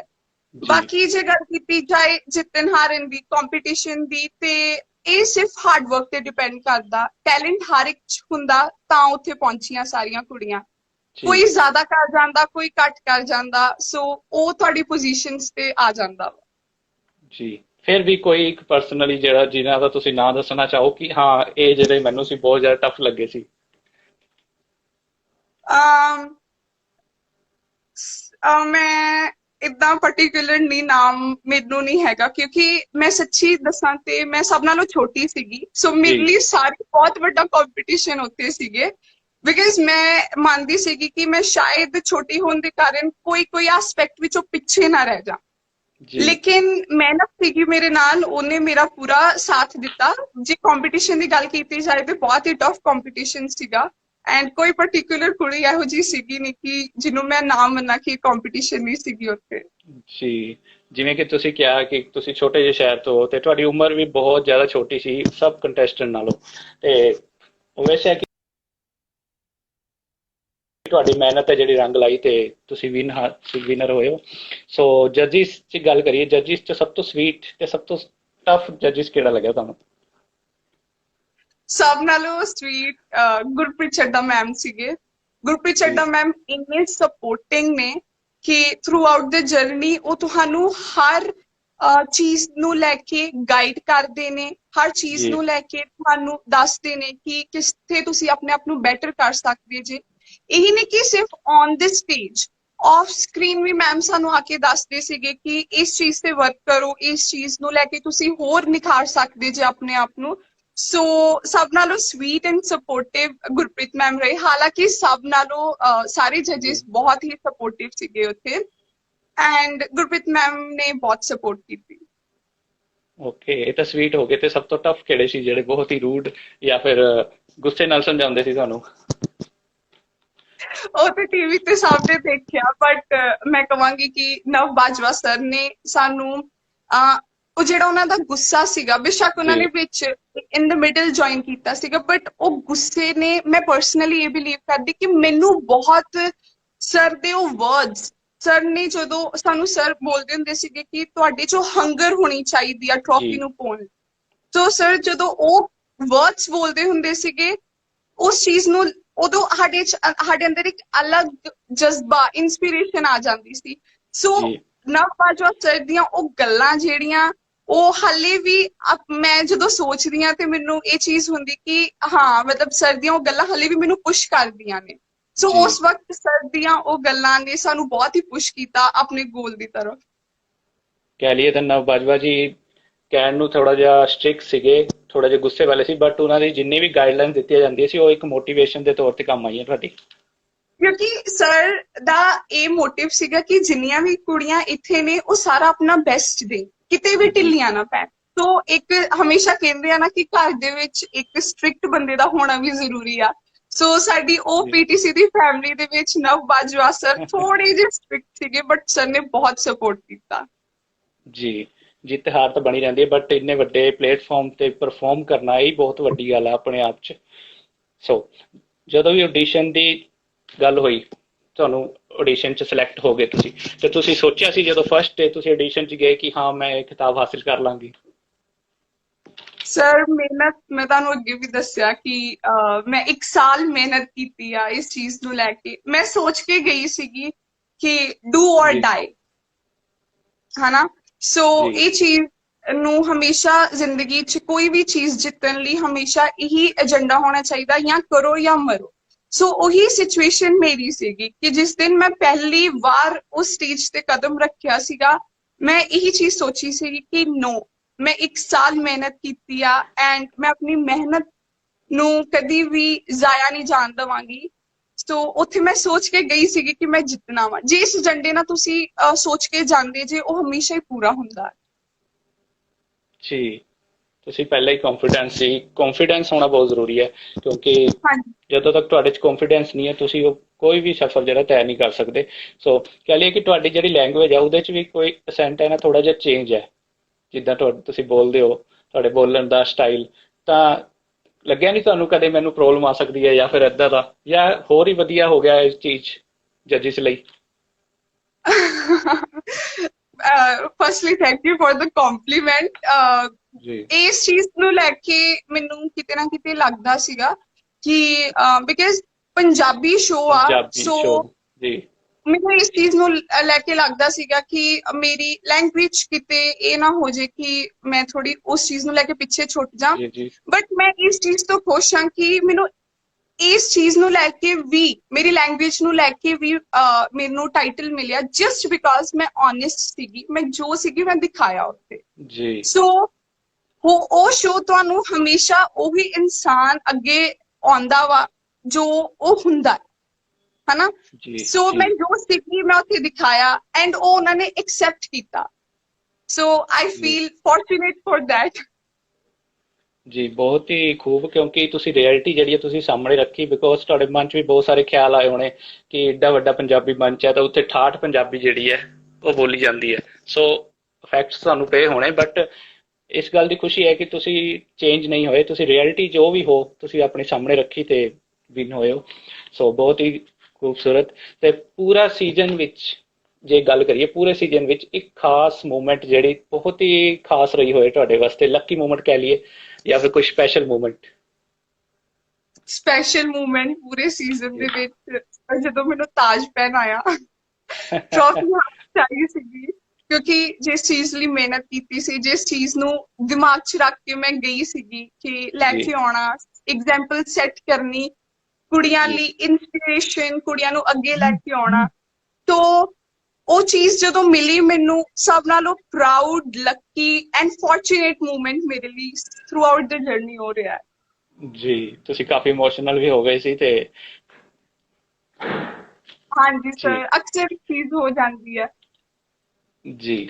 ਸੋ ਪੀਟੀਸੀ ਦੇ ਮੰਚ ਦੀ ਗੱਲ ਕਰੀਏ ਤਾਂ ਪੀਟੀਸੀ ਦਾ ਮੰਚ ਪੰਜਾਬੀ ਇੰਡਸਟਰੀ ਦਾ ਸਭ ਤੋਂ ਵੱਡਾ ਮੰਚ ਮੰਨਿਆ ਜਾਂਦਾ ਹੈ, ਕਿਉਂਕਿ ਉਹ ਟਾਈਮ ਸੀ ਜਦੋਂ ਪੰਜਾਬੀ ਇੰਡਸਟਰੀ ਸਟੇਬਲ ਵੀ ਨਹੀਂ ਹੋਈ ਸੀ, ਤਦੋਂ ਪੀਟੀਸੀ ਮੰਚ ਤਿਆਰ ਹੋ ਚੁੱਕਿਆ ਸੀ। ਸੋ ਬਹੁਤ ਵੱਡੀ ਰਿਸਪੌਂਸਿਬਿਲਟੀ ਹੋ ਜਾਂਦੀ ਹੈ ਜਦੋਂ ਤੁਹਾਨੂੰ ਇੱਕ ਖਿਤਾਬ ਮਿਲਦਾ ਹੈ ਐਡੇ ਵੱਡੇ ਮੰਚ ਤੋਂ, ਤਾਂ ਉਸ ਤੋਂ ਬਾਅਦ ਰਿਸਪੌਂਸਿਬਿਲਟੀਆਂ ਵੀ ਵੱਧ ਜਾਂਦੀਆਂ ਨੇ। ਤੇ ਅੱਗੇ ਚੱਲ ਕੇ ਮੈਂ ਪੁੱਛਣਾ ਚਾਹਾਂਗਾ, ਤੁਸੀਂ ਜਿੰਨੇ ਵੀ ਪ੍ਰੋਬਲਮਸ ਆ ਰਹੀਆਂ ਨੇ ਤੁਹਾਡੇ ਲਾਈਫ 'ਚ, ਜਾਂ ਅੱਗੇ ਜਿੰਨੇ ਵੀ ਤੁਸੀਂ ਆਡੀਸ਼ਨ ਦਿਓਗੇ ਜਾਂ ਫਿਰ ਅੱਗੇ ਲਾਈਫ ਦੇ ਗੋਲਸ ਨੇ ਤੁਹਾਡੇ, ਉਹਦੇ ਲਈ ਕੀ ਤਿਆਰੀ ਕਰ ਰਹੀ ਹੈ ਕੀਤੀ ਹੈ ਤੁਸੀਂ ਤੇ ਬੀਟ ਕਰਨ ਵਾਸਤੇ ਉਹਨਾਂ ਨੂੰ? ਆਮ ਸੌਰੀ ਸਰ, ਤੁਸੀਂ ਦੁਬਾਰਾ ਪੁੱਛੋਗੇ ਮੈਨੂੰ? ਚੰਗੀ ਤਰ੍ਹਾਂ ਆਡੀਬਲ ਨਹੀਂ ਹੋਇਆ ਤੁਹਾਡਾ ਕੁਐਸਚਨ। ਜੀ ਜੀ ਜੀ ਮੈਂ ਪੁੱਛਿਆ ਸੀ, ਇੰਨੇ ਵੱਡੇ ਮੰਚ ਤੋਂ ਜੇ ਤੁਸੀਂ ਖਿਤਾਬ ਜਿੱਤ ਲੈਂਦੇ ਹੋ ਕੋਈ, ਤਾਂ ਬਹੁਤ ਸਾਰੀ ਰਿਸਪੌਂਸਿਬਿਲਟੀ ਬਣ ਜਾਂਦੀਆਂ ਨੇ ਖਿਤਾਬ ਲੈਣ ਤੋਂ ਬਾਅਦ। ਤਾਂ ਆਉਣ ਵਾਲੇ ਫਿਊਚਰ 'ਚ ਫਿਊਚਰ ਗੋਲਸ ਨੇ ਜਿਹੜੇ ਤੁਹਾਡੇ, ਜਾਂ ਕੋਈ ਵੀ ਆਉਣ ਵਾਲੀ ਮੁਸ਼ਕਿਲਾਂ ਦੇ, ਤੁਸੀਂ ਉਹਨਾਂ ਨੂੰ ਕਿਵੇਂ ਬੀਟ ਕਰੋਗੇ? ਉਹਦੇ ਬਾਰੇ ਕੀ ਸੋਚਿਆ ਤੁਸੀਂ? ਸਰ ਆਉਣ ਵਾਲੇ ਜਿਹੜੇ ਮੇਰੇ ਫਿਊਚਰ ਪਲਾਨਸ ਨੇ, ਜਾਂ ਫਿਰ ਕੋਈ ਵੀ ਜਿੱਦਾਂ ਤੁਸੀਂ ਕਿਹਾ ਮੁਸ਼ਕਿਲ ਆਉਂਦੀ ਆ ਉਹਨੂੰ ਕਿਸ ਤਰ੍ਹਾਂ ਬੀਟ ਕਰਨਾ, ਇਹੀ ਮੈਂ ਜੀ ਸਿੱਖਿਆ ਹੈ ਕਿ ਹਮੇਸ਼ਾ ਆਪਣਾ ਬੈਸਟ ਦੇਣਾ ਐਂਡ ਹਮੇਸ਼ਾ ਆਪਣੇ ਆਪ ਨੂੰ ਪੁਸ਼ ਕਰਨਾ ਉਹ ਚੀਜ਼ ਨੂੰ ਜੀ ਲੈ ਕੇ। ਬਿਕਾਜ਼ ਉਹ ਜਿਹੜੀ ਮੁਸ਼ਕਿਲ ਆਈ ਹੁੰਦੀ ਆ ਤੁਹਾਡੀ ਲਾਈਫ ਦੇ ਵਿੱਚ, ਉਹ ਤੁਹਾਨੂੰ ਕੁਝ ਸਿਖਾਉਣ ਲਈ ਆਈ ਹੁੰਦੀ, ਜੀ ਹਮੇਸ਼ਾ ਇਹ ਚੀਜ਼ ਹੁੰਦੀ। ਐਂਡ ਤੁਸੀਂ ਉਸ ਮੁਸ਼ਕਿਲ ਤੋਂ ਬਾਅਦ ਜੋ ਤੁਸੀਂ ਨਿਕਲਦੇ ਜੇ, ਇੱਕ ਅਲੱਗ ਜੀ ਰੂਪ ਤੁਹਾਡਾ ਨਿਕਲਦਾ ਹੈ। ਐਕਸਪੀਰੀਅੰਸ ਹੁੰਦਾ। ਸੋ ਐਕਸਪੀਰੀਅੰਸ ਬੇਸਿਕਲੀ ਤੁਸੀਂ ਕਹਿ ਸਕਦੇ ਜੀ ਜੇ ਉਸ ਚੀਜ਼ ਨੂੰ, ਹਨਾ। ਉਹ ਚੀਜ਼ ਪ੍ਰੋਬਲਮ ਤੁਹਾਨੂੰ ਇੰਨਾ ਨਿਖਾਰ ਦਿੰਦੀ ਹੈ ਕਿ ਤੁਸੀਂ ਜੀ ਜ਼ਿੰਦਗੀ 'ਚ ਜੇ ਕਦੀ ਵੀ ਹੋਰ ਪ੍ਰੋਬਲਮ ਜਾਂ ਫਿਰ ਕੋਈ ਵੀ ਹੋਰ ਚੀਜ਼ ਸਿਚੁਏਸ਼ਨ ਫੇਸ ਕਰਨ ਤੋਂ ਕਦੀ ਨਹੀਂ ਡਰਦੇ। ਸੋ ਮੈਂ ਜੀ ਇਹੀ ਇੱਕ ਹੀ ਏਜੰਡਾ ਮੈਂ ਸਾਰਿਆਂ ਨੂੰ ਇੱਥੇ ਵੀ ਕਵਾਂਗੀ, ਐਂਡ ਮੇਰਾ ਵੀ ਇੱਕ ਹੀ ਏਜੰਡਾ ਹੈ ਕਿ ਜਦੋਂ ਵੀ ਤੁਹਾਨੂੰ ਮੁਸ਼ਕਿਲ ਆਉਂਦੀ ਹੈ, ਪ੍ਰੋਬਲਮ ਆਉਂਦੀ ਹੈ ਜ਼ਿੰਦਗੀ ਦੇ ਵਿੱਚ, ਕਦੀ ਡਰਨਾ ਨਹੀਂ ਹੈ, ਉਹਨੂੰ ਫੇਸ ਕਰੋ। ਕਿਉਂਕਿ ਮੈਂ ਇਹ ਚੀਜ਼ ਨੂੰ ਬਿਲੀਵ ਕਰਦੀ ਹਾਂ ਕਿ ਰੱਬ ਨੇ ਜੇ ਤੁਹਾਨੂੰ ਮੁਸ਼ਕਿਲ ਪਾਈ ਹੈ ਤੇ ਤੁਹਾਨੂੰ ਨਿਖਾਰਨ ਲਈ ਪਾਈ ਆ। ਜੀ ਇੱਕ ਕੋਹੀਨੂਰ ਤਰਾਸ਼ਿਆ ਜਾਂਦਾ, ਉਸ ਮੁਸ਼ਕਿਲ ਦੇ ਵਿੱਚੋਂ ਇੱਕ ਇਨਸਾਨ ਨਿਕਲ ਕੇ ਆਉਂਦਾ ਹੈ। ਸੋ ਕਦੀ ਵੀ ਡਰਨਾ ਨਹੀਂ ਹੈ, ਹਮੇਸ਼ਾ ਉਸ ਮੁਸ਼ਕਿਲ ਦਾ ਡਟ ਕੇ ਸਾਹਮਣਾ ਕਰਨਾ ਹੈ ਐਂਡ ਹਮੇਸ਼ਾ ਵਿਨ ਕਰਨਾ ਹੈ ਲਾਈਫ 'ਚ। ਬਹੁਤ ਹੀ ਸੋਹਣੇ ਵਿਚਾਰ ਨੇ ਤੁਹਾਡੇ। ਇੰਨੀ ਛੋਟੀ ਜਿਹੀ ਉਮਰ 'ਚ ਤੁਸੀਂ ਇੰਨਾ ਕੁਝ ਮੋਟੀਵੇਟ ਕਰ ਰਹੇ ਹੋ। ਆਪਣੇ ਜਿੰਨੇ ਵੀ ਕੁੜੀਆਂ ਨੇ ਤੁਹਾਨੂੰ ਦੇਖ ਕੇ ਤੁਹਾਨੂੰ ਆਪਣਾ ਰੋਲ ਮਾਡਲ ਵੀ ਮੰਨਣ ਲੱਗ ਗਈਆਂ ਨੇ। ਸੋ ਬਹੁਤ ਸਾਰੇ ਇੰਸਪੀਰੇਸ਼ਨ ਜਿਹੜੀ ਹੈ ਤੁਸੀਂ ਦੇ ਰਹੇ ਹੋ, ਇੰਸਪਾਇਰ ਵੀ ਹੋ ਰਹੇ ਨੇ ਲੋਕ ਬਹੁਤ ਸਾਰੇ। ਤੇ ਮੈਂ ਵੀ ਇਹੀ ਕਹਿਣਾ ਚਾਹਾਂਗਾ, ਕੋਈ ਮੁਸ਼ਕਿਲਾਂ ਤੋਂ ਘਬਰਾਉਣਾ ਨਹੀਂ ਚਾਹੀਦਾ। ਜਿਵੇਂ ਆਪਣੀ ਜੀ ਸਮਾਈਲ ਕਰ ਰਹੇ ਨੇ, ਤੁਸੀਂ ਵੀ ਸਮਾਈਲ ਕਰਕੇ ਮੁਸ਼ਕਿਲਾਂ ਤੋਂ ਦੂਰ ਜਾ ਸਕਦੇ ਹੋ। ਸੋ ਜੀ, ਸੋ ਅੱਗੇ ਵਧਦੇ ਹਾਂ। ਲੋਕਾਂ ਨੇ ਪੂਰਾ ਸੈਸ਼ਨ ਬਹੁਤ ਹੀ ਵਧੀਆ ਤਰੀਕੇ ਨਾਲ ਦੇਖਿਆ, ਠੀਕ ਹੈ। ਤੇ ਉਹਨਾਂ ਨੂੰ ਵੀ ਪਤਾ ਲੱਗਿਆ ਕਿ ਤੁਹਾਡੇ ਵਿੱਚ ਕੀ ਕੀ ਖੂਬੀਆਂ ਨੇ। ਜਿੰਨੇ ਵੀ ਆਰਟਿਸਟ ਸੀਗੇ, ਜਿੰਨੇ ਵੀ ਉੱਥੇ ਕੈਂਡੀਡੇਟ ਸੀਗੇ, ਸਭ ਦੇ ਬਾਰੇ ਜਾਣੂ ਹੋਏ। ਬਟ ਫਿਰ ਵੀ ਕੋਈ ਐਸੀ ਚੀਜ਼ ਜਾਂ ਕੋਈ ਐਸਾ ਟੈਲੈਂਟ ਤੁਹਾਡੇ ਵਿੱਚ, ਕੋਈ ਕਹਿ ਲਈਏ ਕਿ ਤੁਹਾਡਾ ਹਿਡਨ ਟੈਲੈਂਟ ਹੋਏ ਜਿਹੜਾ ਹਜੇ ਤੱਕ ਪਬਲਿਕ ਦੇ ਸਾਹਮਣੇ ਨਾ ਆਇਆ ਹੋਵੇ? um ਮੈਂ ਬੇਸਿਕਲੀ ਕਹਿੰਨੀ ਆ ਕਿ ਮੈਂ ਥੋੜੀ ਮਲਟੀ ਟੈਲੈਂਟਡ ਬਿਲੀਵ ਕਰਦੀ ਕਿ ਜੀ ਜੀ ਮੈਂ ਅਲੱਗ-ਅਲੱਗ ਚੀਜ਼ਾਂ ਟਰਾਈ ਕਰਨ ਦੀ ਹਮੇਸ਼ਾ ਕੋਸ਼ਿਸ਼ ਕਰਦੀ ਹਾਂ ਕਿਉਂਕਿ ਜੀ ਇੱਕ ਇਨਸਾਨ ਨੂੰ ਹਮੇਸ਼ਾ ਮਲਟੀ ਟੈਲੈਂਟਡ ਹੋਣਾ ਚਾਹੀਦਾ ਹੈ ਐਂਡ ਜੀ ਜਿਹੜਾ ਇੱਕ ਟੈਲੈਂਟ ਮੇਰਾ ਉਸ ਉੱਥੇ ਸ਼ੋਕੇਸ ਨਹੀਂ ਹੋਇਆ ਸ਼ਾਇਦ ਮੇਰਾ ਮੈਂ ਕਹਿ ਸਕਦੀ ਹਾਂ ਕਿ ਮੈਂ ਥੋੜੀ ਔਰੇਟਰੀ ਸਕਿੱਲਸ ਮੇਰੀਆਂ ਬੜੀਆਂ ਅੱਛੀਆਂ ਹਾਲਾਂਕਿ ਮੈਂ ਸ਼ੋਅ ਕੀਤੀਆਂ ਲਾਸਟ ਰਾਉਂਡ ਦੇ ਜੀ ਵਿੱਚ ਬਟ ਓਕੇ ਸਟਿਲ ਇੱਕ ਮੇਰੀ ਸਪੀਚ ਨੂੰ ਲੈ ਕੇ ਤੁਸੀਂ ਕਹਿ ਸਕਦੇ and my obviously my dancing skills they are very very very good so ਉੱਥੇ ਥੋੜਾ ਪੰਜਾਬੀ ਕਲਚਰ ਨੂੰ ਲੈ ਕੇ ਥੋੜਾ ਹੋਇਆ ਐਂਡ ਮੈਂ ਇਹ ਕਹਿੰਨੀ ਕਿ ਮੈਂ ਵੈਸਟਰਨ ਕਲਚਰ ਨੂੰ ਲੈ ਕੇ ਵੀ ਬਹੁਤ ਕੁਝ ਉੱਥੇ ਸ਼ੋਅ ਕਰ ਸਕਦੀ ਸੀ ਲੇਕਿਨ ਚਲੋ ਉੱਥੇ ਸ਼ੋਕੇਸ ਨਹੀਂ ਹੋਇਆ ਬਿਕਾਜ਼ ਉਹ Punjabi Punjabi show show and ਜੀ ਇਹੀ ਚੀਜ਼ਾਂ ਨੇ ਮਲਟੀ ਟੈਲੈਂਟਡ ਹੋਣਾ ਬਹੁਤ ਜ਼ਰੂਰੀ ਹੈ ਸੋ ਇੱਕ ਜੀ ਟੈਲੈਂਟ ਤੇ ਕਦੀ ਨਹੀਂ ਕਹਿਣਾ ਚਾਹੀਦਾ ਕਿ ਉਹ ਸ਼ੋਅ ਨਹੀਂ ਹੋਇਆ ਜਾਂ ਉਹ ਨਹੀਂ ਸ਼ੋਅ ਹੋਇਆ ਹਮੇਸ਼ਾ ਮਲਟੀ ਟੈਲੈਂਟਡ ਰਹੋ ਓਕੇ ਆਪਣੀ ਜੀ ਪਹਿਲੇ ਹੀ ਤਿਆਰੀ ਕਰ ਰੱਖੀ ਹੈ ਵੀ ਇੱਧਰ ਨਹੀਂ ਤਾਂ ਅਸੀਂ ਉੱਧਰ ਚਲਾ ਜਾਣਾ ਜੀ ਬਹੁਤ ਹੀ ਖੂਬ ਤੇ ਜਰੂਰ ਅਸੀਂ ਹੋਪ ਕਰਦੇ ਹਾਂ ਕਿ ਜਲਦੀ ਤੁਹਾਡੇ ਡਾਂਸਿੰਗ ਸਕਿੱਲ ਹੈ ਜਿਹੜੇ ਸਾਨੂੰ ਦੇਖਣ ਨੂੰ ਮਿਲਣ ਕਿਸੇ ਵੀ ਫਿਲਮ 'ਚ ਜਾਂ ਕਿਸੇ ਵੀ Song ਜਾਂ ਮੂਵੀ 'ਚ ਸੋ ਅਸੀਂ ਉਮੀਦ ਕਰਦੇ ਹਾਂ ਜਲਦੀ ਵਾਹਿਗੁਰੂ ਤੁਹਾਨੂੰ ਇੱਕ ਸੋਹਣੀ ਜਿਹੀ ਮੂਵੀ ਦੇਵੇ ਸੋ ਜੀ ਇਹ ਡ੍ਰੀਮ ਤਾਂ ਤੁਹਾਡਾ ਪੂਰਾ ਹੋ ਚੁੱਕਿਆ ਹੈ ਸੋ ਨੈਕਸਟ ਕਿਹੜਾ ਡ੍ਰੀਮ ਹੈ ਤੁਹਾਡਾ ਜਿਹੜਾ ਤੁਸੀਂ ਪੂਰਾ ਕਰਨਾ ਚਾਹੁੰਦੇ ਹੋ ਬਿਕੋਜ਼ ਇਹ ਤਾਂ ਇੱਕ ਪਹਿਲਾ ਕਹਿ ਲਈਏ ਕਿ ਪਹਿਲਾ ਸਟੈਪ ਹੈ ਤੁਹਾਡੀ ਸਟਰਗਲ ਕੰਪਲੀਟ ਹੋਣ ਤੋਂ ਬਾਅਦ ਤੁਹਾਡਾ ਪਹਿਲਾ ਸਟੈਪ ਹੈ ਤੁਹਾਡੀ ਕਾਮਯਾਬੀ ਦਾ ਤੇ ਅੱਗੇ ਬਹੁਤ ਸਾਰੇ ਸਟੈਪ ਤੁਸੀਂ ਚੜ੍ਹਨੇ ਨੇ ਤੇ ਕੀ ਸੋਚਿਆ ਕਿ ਕੀ ਡ੍ਰੀਮ ਹੈ ਤੁਹਾਡਾ ਮੇਰਾ ਡ੍ਰੀਮ ਆ ਕਿ ਮੈਂ ਆਪਣੇ ਇੰਡੀਆ ਨੂੰ ਪੰਜਾਬ ਨੂੰ ਬੇਸਿਕਲੀ ਪ੍ਰਾਊਡ ਫੀਲ ਕਰਾਵਾਂ ਸੋ ਉਹ ਜੀ ਕਿਸੇ ਵੀ ਚੀਜ਼ ਨੂੰ ਲੈ ਕੇ ਹੋ ਸਕਦਾ ਮੈਂ ਉੱਥੇ ਵੀ ਇਹ ਚੀਜ਼ ਦੱਸੀ ਆ ਐਂਡ ਇੱਥੇ ਵੀ ਸਰ ਤੁਹਾਨੂੰ ਵੀ ਦੱਸਣਾ ਚਾਹਾਂਗੀ ਕਿ ਮੈਂ 에ਅਰ ਫੋਰਸ 'ਚ ਜਾਣਾ ਚਾਹੁੰਦੀ ਆ and I want to be an air force officer so ਉਹ ਮੇਰਾ ਓਕੇ ਡ੍ਰੀਮ ਆ ਗ੍ਰੇਟ ਜਿਹੜਾ ਇਸ ਤੋਂ ਬਾਅਦ ਮੈਂ ਪੂਰਾ ਕਰਨਾ ਚਾਹਾਂਗੀ ਐਂਡ ਹੋਪ ਕਰਦੀ ਆ ਕਿ ਮੇਰਾ ਡ੍ਰੀਮ ਪੂਰਾ ਹੋਏ ਜੀ ਜ਼ਰੂਰ ਸੋ ਜਿੰਨੇ ਵੀ ਕਮੈਂਟਸ ਆ ਰਹੇ ਨੇ ਉਹਨਾਂ ਲਈ ਥੈਂਕ ਯੂ ਜੇ ਕੋਈ ਕੁਐਸਚਨ ਕਰਨਾ ਚਾਹੁੰਦਾ ਸਾਨੂੰ ਕੁਐਸਚਨ ਬਾਕਸ ਕਰ ਸਕਦਾ ਹੈ। ਤੁਹਾਨੂੰ ਬਹੁਤ ਸਾਰੀ ਬਲੇਸਿੰਗਸ ਹੀ ਆ ਰਹੀਆਂ ਨੇ so thank proud you of so you much love you ਜੀ ਇੱਕ ਸਵਾਲ ਮੇਰੇ ਕੋਲ ਆਇਆ ਹੈ looking so beautiful Gurmeet Kaur ji ਕਹਿ ਰਹੇ ਨੇ ਤੁਸੀਂ ਬਹੁਤ ਸੋਹਣੇ ਲੱਗ ਰਹੇ ਹੋ ਜੀ ਥੈਂਕ ਯੂ ਜੀ ਸੋ ਪੀਟੀਸੀ ਮੰਚ ਦੇ ਨਾਲ ਤੁਸੀਂ ਜੁੜੇ ਐਡਾ ਵੱਡਾ ਮੰਚ ਤਾਂ ਕਿੱਦਾਂ ਦਾ ਐਕਸਪੀਰੀਅੰਸ ਰਿਹਾ ਤੇ ਕੀ ਸਿੱਖਣ ਨੂੰ ਮਿਲਿਆ ਤੁਹਾਨੂੰ ਪੀਟੀਸੀ ਮੰਚ ਤੋਂ ਸਪੈਸ਼ਲੀ ਐਕਸਪੀਰੀਅੰਸ ਦੀ ਗੱਲ ਕਰਾਂ ਤੇ ਐਕਸਪੀਰੀਅੰਸ ਬਹੁਤ ਹੀ ਸੋਹਣਾ ਸੀਗਾ ਥਰੂ ਆਊਟ ਦ ਜਰਨੀ ਬਹੁਤ ਕੁਝ ਸਿੱਖਣ ਨੂੰ ਮਿਲਿਆ ਜੀ ਕੁੜੀਆਂ ਤੋਂ ਜੱਜਿਸ ਤੋਂ ਐਂਡ ਜਿਹੜੇ ਸਾਡੇ ਉੱਥੇ ਮੈਂਟੋਰ ਸੀਗੇ ਉਹਨਾਂ ਤੋਂ ਬਹੁਤ ਕੁਝ ਸਿੱਖਣ ਨੂੰ ਮਿਲਿਆ ਐਂਡ ਜੇ ਗੱਲ ਕਰੀ ਜਾਏ ਕਿ ਪੀਟੀਸੀ ਨੇ ਮੈਨੂੰ ਕੀ ਉਹ ਚੀਜ਼ ਦਿੱਤੀ ਹੈ ਕਿ ਜਿਹੜੀ ਮੈਂ ਆਪਣੀ ਜ਼ਿੰਦਗੀ 'ਚ ਅੱਗੇ ਫੋਲੋ ਕਰਾਂਗੀ ਉਹ ਨੈਵਰ ਗਿਵ ਅਪ ਸਪਿਰਿਟ ਦਿੱਤੀ ਆ ਮੈਨੂੰ ਪੀਟੀਸੀ ਨੇ ਕਿਉਂਕਿ ਉਸ ਉੱਥੇ ਅਸੀਂ ਆਪਣੇ ਆਪ ਨੂੰ ਹਰ ਲਿਮਿਟ ਦੇ ਬਿਯੋਂਡ ਪੁਸ਼ ਕੀਤਾ ਰਿਹਰਸਲਸ ਦੇ ਟਾਈਮ ਆਪਣੀ ਪਰਫਾਰਮੈਂਸਿਸ ਦੇ ਟਾਈਮ ਸੋ ਉਹ ਜੀ ਜਿਹੜੀ ਜਿੱਥੇ ਇੱਕ ਇਨਸਾਨ ਆ ਕੇ ਗਿਵ ਅਪ ਕਰ ਜਾਂਦਾ ਕਿ ਨਹੀਂ ਹੋ ਰਿਹਾ ਬਟ ਜੀ ਉੱਥੇ ਜੀ ਉਹ ਸਪਿਰਿਟ ਦਿੱਤੀ ਸਾਨੂੰ ਪੀਟੀਸੀ ਨੇ ਕਿ ਨਹੀਂ ਹੋ ਰਿਹਾ ਉਹ ਮੈਟਰ ਨਹੀਂ ਕਰਦਾ ਇਹ ਕਰਨਾ ਹੈ ਅਸੀਂ ਸੋ ਮੈਂ ਕਰਨਾ ਕਿਵੇਂ ਹੈ ਸਾਰੀ ਕੁੜੀਆਂ ਨੂੰ ਇਹ ਚੀਜ਼ ਮਿਲੀ ਆ ਕਿ ਅਸੀਂ ਕਦੀ ਵੀ ਇਹ ਬਹੁਤ ਹੀ ਪ੍ਰਾਊਡ ਮੂਮੈਂਟ ਆ ਕਿਉਂਕਿ ਉੱਥੇ ਵੀ ਜੀ ਜੱਜਿਸ ਬੋਲਦੇ ਸੀਗੇ ਕਿ ਫਿਜ਼ੀਕਲ ਟਾਸਕ ਸਾਡੇ ਜਿਹੜੇ ਹੋਏ ਸੀਗੇ ਜਾਂ ਫਿਰ ਸਾਡੀ ਕੁੜੀਆਂ ਦੀ ਜਿਹੜੀ ਵੀ ਪਰਫਾਰਮੈਂਸਿਸ ਗਈਆਂ ਨੇ ਕਦੀ ਵੀ ਕਿਸੇ ਕੁੜੀ ਨੇ ਗਿਵ ਅਪ ਨਹੀਂ ਕੀਤਾ and that's the best part of that show ਕਿ ਉਹ ਤੁਹਾਨੂੰ ਗਿਵ ਅਪ ਕਰਨਾ ਸਿਖਾਉਂਦਾ ਹੀ ਨਹੀਂ ਹੈਗਾ ਜੀ ਪੀਟੀਸੀ ਮੰਚ ਆਲਵੇਸ ਜਿੰਨੇ ਵੀ ਕੰਪੀਟੀਸ਼ਨ ਕਰਵਾਉਂਦਾ ਹੈ ਇਸੇ ਬੇਸ ਤੇ ਹੁੰਦੇ ਨੇ ਕਿ ਕਿੱਦਾਂ ਨਾ ਕਿੱਦਾਂ ਸਾਡੇ ਪੰਜਾਬ ਦੇ ਜਿਹੜਾ ਯੂਥ ਹੈ ਉਹਨੂੰ ਇਹ ਮੋਟੀਵੇਸ਼ਨ ਮਿਲੇ ਕਿ ਕੋਈ ਵੀ ਕੰਮ ਮੁਸ਼ਕਿਲ ਨਹੀਂ ਹੁੰਦਾ ਤੁਹਾਡੇ 'ਚ ਸਪਿਰਿਟ ਹੋਣੀ ਚਾਹੀਦੀ ਹੈ ਸੋ ਬਹੁਤ ਬਹੁਤ ਧੰਨਵਾਦ ਕਰਦੇ ਹਾਂ ਅਸੀਂ ਪੀਟੀਸੀ ਪੰਜਾਬੀ ਦਾ ਉਹਨਾਂ ਨੇ ਇਹ ਜਿਹੇ ਮੰਚ ਜਿਹੜੇ ਨੇ ਤਿਆਰ ਕੀਤੇ ਨੇ ਸਾਡੇ ਵਾਸਤੇ ਸੋ ਅਪਨੀਤ ਜੀ ਅਸੀਂ ਜ਼ਰੂਰ ਪੁੱਛਣਾ ਚਾਹਾਂਗੇ ਇੱਕ ਮਿਸ ਪੀਟੀਸੀ ਪੰਜਾਬਣ ਬਣਨ ਲਈ ਜਾਂ ਮਿਸ ਪੰਜਾਬਣ ਬਣਨ ਲਈ ਕੁੜੀ ਨੂੰ ਕਿਹੜੀ ਕਿਹੜੀ ਚੀਜ਼ਾਂ ਦਾ ਧਿਆਨ ਰੱਖਣਾ ਚਾਹੀਦਾ ਹੈ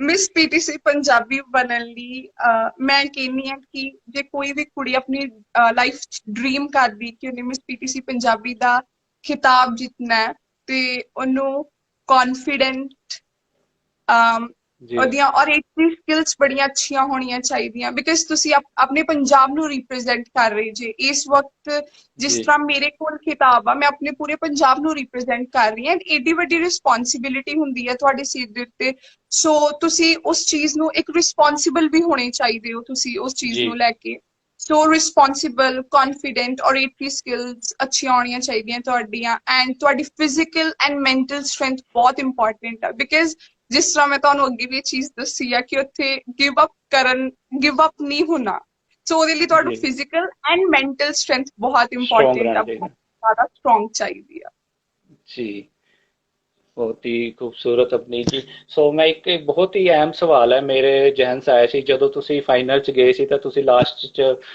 ਵੀ ਜ਼ਿਕਰ ਕੀਤਾ ਸੀ ਕਿ ਜਿੰਨੀ ਵੀ ਕੁੜੀਆਂ ਉਹਨਾਂ ਨੂੰ ਤੁਸੀਂ ਭੇਜੋ ਤਾਂ ਉਸੇ ਨਾਲ ਰਿਲੇਟਡ ਇੱਕ ਸਵਾਲ ਮੈਂ ਜ਼ਰੂਰ ਪੁੱਛਾਂਗਾ ਕਿ ਅਕਸਰ ਕੀ ਹੁੰਦਾ ਹੈ ਪੇਰੈਂਟਸ ਨੂੰ ਫਿਕਰ ਹੁੰਦੀ ਹੈ ਕਿ ਇਹ ਮੰਚ ਸਹੀ ਨਹੀਂ ਹੈ ਜਾਂ ਫਿਰ ਇਹ ਐਸੇ ਪਲੇਟਫਾਰਮ ਤੇ ਭੇਜਣਾ ਮਤਲਬ ਕਿੰਨਾ ਕੁ ਸੇਫ ਰਹੇਗਾ ਜਾਂ ਕੰਫਰਟ ਰਹੇਗਾ ਤਾਂ ਮੈਂ ਜ਼ਰੂਰ ਪੁੱਛਣਾ ਚਾਹਾਂਗਾ ਤੁਸੀਂ ਉਹ ਫੀਲ ਕੀਤਾ ਹੈ ਤੁਸੀਂ ਉਹ ਐਕਸਪੀਰੀਅੰਸ ਕੀਤਾ ਤੁਸੀਂ ਉੱਥੇ ਰਹੇ ਹੋ ਤੇ ਪੂਰੀ ਟੀਮ ਨਾਲ ਤੁਸੀਂ ਵਰਤੇ ਹੋ ਤੇ ਕਿੱਦਾਂ ਦਾ ਐਕਸਪੀਰੀਅੰਸ ਰਿਹਾ ਤੇ ਮੈਂ ਜ਼ਰੂਰ ਚਾਹਾਂਗਾ ਜਿੰਨੀ ਵੀ ਗਰਲਸ ਨੇ ਉਹਨਾਂ ਨੂੰ ਤੁਸੀਂ ਜ਼ਰੂਰ ਇਹ ਸ਼ੇਅਰ ਕਰੋ ਕਿ ਕਿੱਦਾਂ ਦਾ ਐਕਸਪੀਰੀਅੰਸ ਹੈ ਜਾਂ ਤੁਸੀਂ ਸੇਫ ਫੀਲ ਕੀਤਾ ਜਾਂ ਅਨਸੇਫ ਫੀਲ ਕੀਤਾ ਕਿਵੇਂ ਫੀਲ ਕੀਤਾ।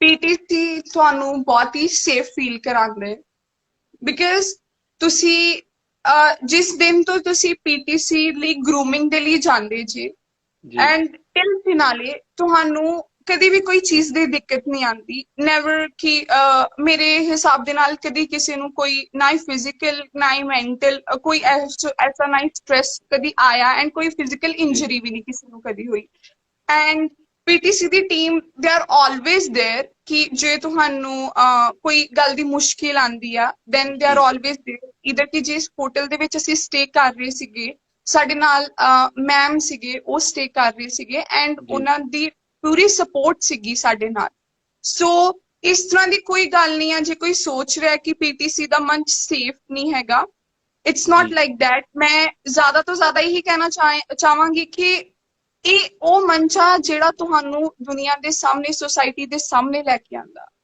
ਇਹ ਉਹ ਜੀ ਮੰਚ ਹੈ ਜੋ ਤੁਹਾਨੂੰ ਤੁਹਾਡੀ internal as well as external grooming ਕਰਦਾ ਸੋ ਪੀਟੀਸੀ ਜੀ ਤੁਹਾਨੂੰ ਇੰਨਾ ਕੁਝ ਦੇ ਦਿੰਦਾ ਹੈ ਕਿ ਤੁਹਾਨੂੰ ਇਹ ਸੋਚਣ ਦੀ ਜ਼ਰੂਰਤ ਹੀ ਨਹੀਂ ਪੈਣੀ ਚਾਹੀਦੀ ਕਿ ਉਹ ਸੇਫ ਨਹੀਂ ਹੈ ਜੀ ਐਂਡ ਗੱਲ ਪੀਟੀਸੀ ਮੰਚ ਦੀ ਨਹੀਂ ਸਿਰਫ ਇੱਕ ਇਸ ਲਾਈਨ ਦੀ ਗੱਲ ਹੈ ਕਿ ਮਾਡਲਿੰਗ ਲਾਈਨ 'ਚ ਜਿੰਨੇ ਵੀ ਪੇਰੈਂਟਸ ਨੇ ਉਹਨਾਂ ਨੂੰ ਇੱਕ ਡਰ ਹੁੰਦਾ ਹੈ ਵੀ ਆਪਣੀ ਕੁੜੀਆਂ ਨੂੰ ਨਹੀਂ ਭੇਜਦੇ ਤਾਂ ਮੈਂ ਜ਼ਰੂਰ ਚਾਹਾਂਗਾ ਕਿ ਤੁਸੀਂ ਮੈਸੇਜ ਦਿਓ ਕਿ ਉਹਨਾਂ ਨੂੰ ਭੇਜਣਾ ਚਾਹੀਦਾ ਹੈ ਕਿਉਂਕਿ ਬਹੁਤ ਸਾਰੇ ਇੱਦਾਂ ਦੀ ਕੁੜੀਆਂ ਨੇ ਜਿਨ੍ਹਾਂ 'ਚ ਇੱਦਾਂ ਦੇ ਸਕਿੱਲਸ ਹੁੰਦੇ ਨੇ ਬਟ ਉਹ ਆਪਣੀ ਫੈਮਿਲੀ ਦੇ ਰੀਜ਼ਨ ਕਰਕੇ ਜਾ ਨਹੀਂ ਪਾਉਂਦੀਆਂ।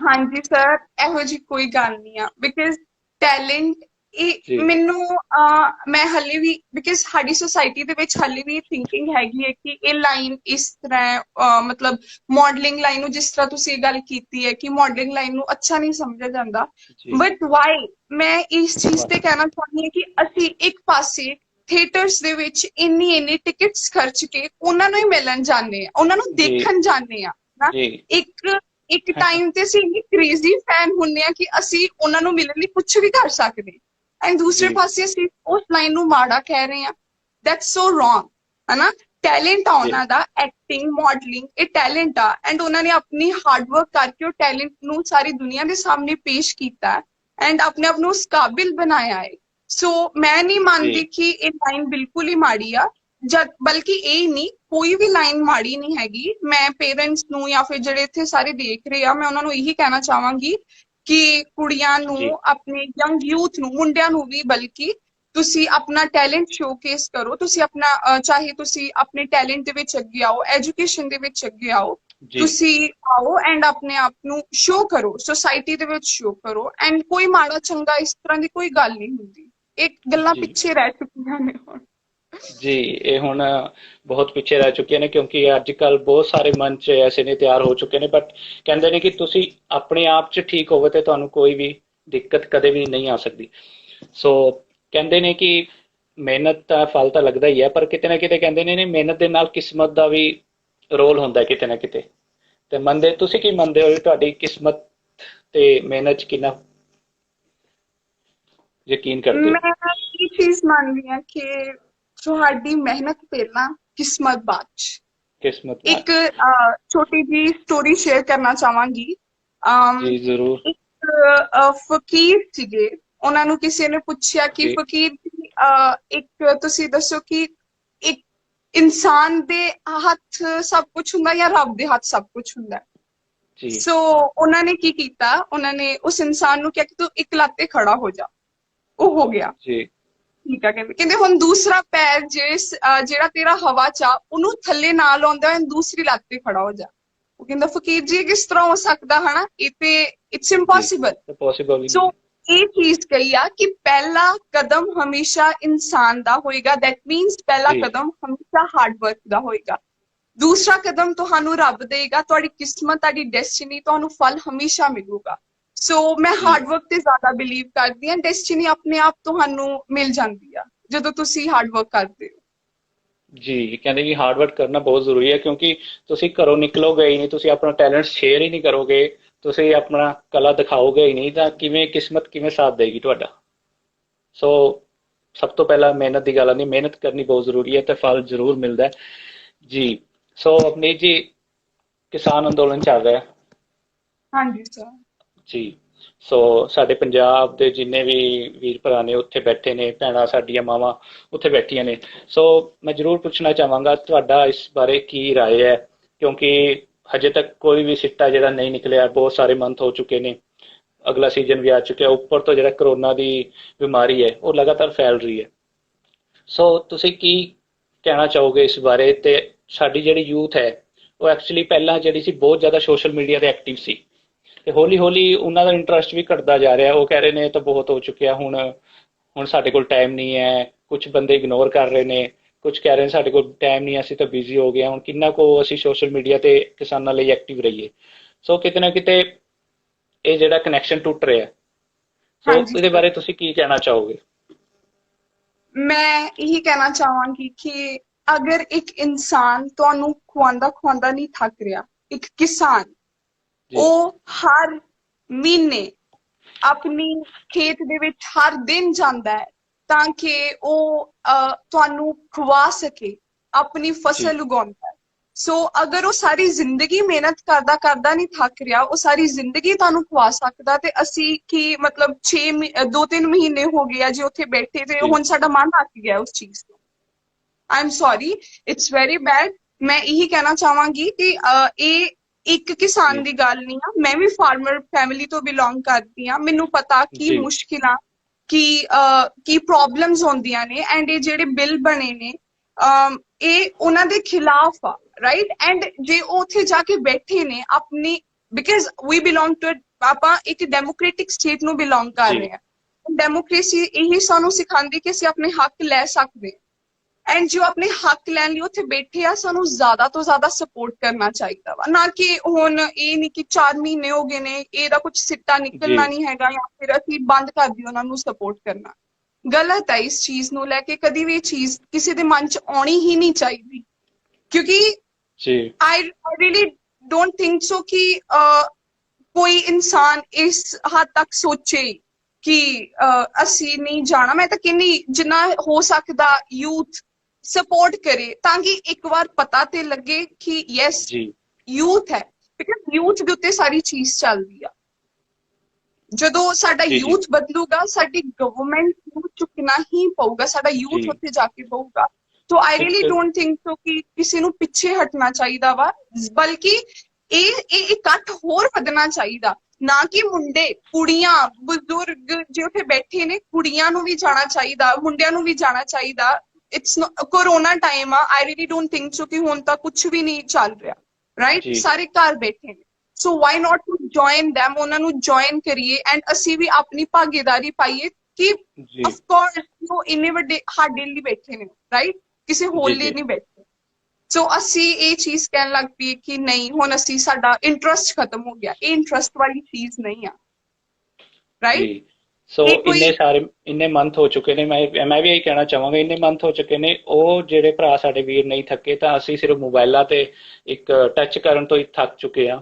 ਸੋ ਇੱਕ ਹੁਣ ਜੋ ਕਹਿ ਲਈਏ ਕਿ 4 ਮੰਥ ਤੋਂ ਬਾਅਦ ਜਦੋਂ ਹੁਣ ਸਾਨੂੰ ਉਮੀਦ ਹੈ ਕਿ ਕੋਈ ਰਸਤਾ ਨਿਕਲ ਸਕਦਾ ਹੈ ਜਾਂ ਫਿਰ ਇਸ ਦਾ ਹੱਲ ਹੋ ਸਕਦਾ ਹੈ, ਤਾਂ ਹੁਣ ਪਿੱਛੇ ਹਟਣਾ ਇੱਕ ਨਾਕਾਮਯਾਬੀ ਵੱਲ ਇਸ਼ਾਰਾ ਦਿੰਦਾ ਹੈ।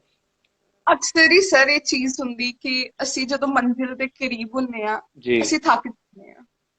ਕਿਉਂਕਿ ਅਸੀਂ ਇੰਨਾ ਪੈਂਡਾ ਇੰਨਾ ਰਸਤਾ ਕਰ ਲਿਆ ਹੁੰਦਾ ਤੈਅ ਕਰ ਤੈਅ ਕਿ ਚੁੱਕੇ ਹਾਂ। ਅਸੀਂ ਉਸ ਚੀਜ਼ ਤੇ ਆ ਕੇ ਥੱਕ ਜਾਂਦੇ, ਲੇਕਿਨ ਉਹੀ ਚੀਜ਼ ਹੁੰਦੀ ਹੈ ਜਿੱਥੇ ਉਹੀ ਆ ਕੇ ਸਾਨੂੰ ਚੀਜ਼। ਥੱਕਣਾ ਨਹੀਂ ਹੁੰਦਾ, ਕਿਉਂਕਿ ਸਾਡੀ ਮੰਜ਼ਿਲ ਬਹੁਤ ਕਰੀਬ ਹੁੰਦੀ ਆ। ਜੀ ਜੀ ਜੀ। ਜੇ ਅਗਰ ਤੁਸੀਂ ਉਸ ਤੈਅ ਪੈਂਡੇ ਨੂੰ ਤੈਅ ਕਰ ਲੈਂਦੇ ਹੋ ਤਾਂ ਮੰਜ਼ਿਲ ਤੁਹਾਨੂੰ ਮਿਲ ਜਾਂਦੀ ਹੈ। ਸੋ ਉਹੀ ਗੱਲ ਹੋ ਚੁੱਕੀ ਹੈ ਕਿ ਸਾਰਾ ਰਸਤਾ ਤੈਅ ਕਰ ਚੁੱਕੇ ਨੇ, ਤੇ ਹੁਣ ਜਿਹੜੇ ਨੇ ਸਾਡੇ ਭਰਾ ਵੀ ਸੋਚਦੇ ਨੇ ਕਿ ਇਹ ਤਾਂ ਬਹੁਤ ਟਾਈਮ ਹੋ ਚੁੱਕਿਆ, ਹੁਣ ਕੁਝ ਨਹੀਂ ਬਣ ਸਕਦਾ। ਸੋ ਜਿੰਨੇ ਵੀ ਵੀਰ ਦੇਖ ਰਹੇ ਨੇ ਜਾਂ ਦੇਖਣਗੇ, ਸੋ ਸਾਰਿਆਂ ਨੂੰ ਅਪੀਲ ਕਰਦੇ ਹਾਂ, ਪਲੀਜ਼ ਸਪੋਰਟ ਕਰੋ। ਤੇ ਜਿੱਥੇ ਇੰਨੇ ਟਾਈਮ ਸਪੋਰਟ ਕਰੀ ਉੱਥੇ ਥੋੜਾ ਟਾਈਮ ਹੋਰ ਸਹੀ, ਤੇ ਜ਼ਰੂਰ ਸਾਨੂੰ ਹੱਲ ਮਿਲੇਗਾ, ਇਸ ਚੀਜ਼ ਦਾ ਜ਼ਰੂਰ ਹੱਲ ਮਿਲੇਗਾ, ਤੇ ਪੰਜਾਬ ਨੂੰ ਇੱਕ ਨਵੀਂ ਖੁਸ਼ਹਾਲੀ ਜ਼ਰੂਰ ਮਿਲੇਗੀ। ਜੀ ਅਪਨੀ ਜੀ। ਸੋ ਅਪਨੀ ਜੀ, ਇੱਕ ਸਪੈਸ਼ਲੀ ਤੁਹਾਡੀ ਜਿਹੜੀ ਬੋਲਣ ਦਾ ਜਿਹੜਾ ਇੱਕ ਵੱਖਰਾ ਅੰਦਾਜ਼ ਹੈ ਤਾਂ ਉਹਦੇ ਲਈ ਇੱਕ ਕਹਿ ਲਈਏ ਕਿ ਸਾਡੇ ਸ਼ੋਅ ਵਾਸਤੇ ਜੇ ਅਸੀਂ ਤੁਹਾਨੂੰ ਕਹੀਏ ਕੁਝ ਬੋਲਣਾ ਚਾਹੋ ਤਾਂ ਕੀ ਬੋਲੋਗੇ ਤੁਸੀਂ? ਪਰ ਆਪਣੇ ਅੰਦਾਜ਼ 'ਚ ਬੋਲਣਾ ਹੈ ਕੁਝ, ਜਾਂ ਤੁਸੀਂ ਕਹਿ ਲਓ ਕਿ ਇੰਟਰੋ ਹੀ ਕਰਨੀ ਹੈ ਸ਼ੋਅ ਦੀ, ਤਾਂ ਤੁਸੀਂ ਕਰ ਸਕਦੇ ਹੋ।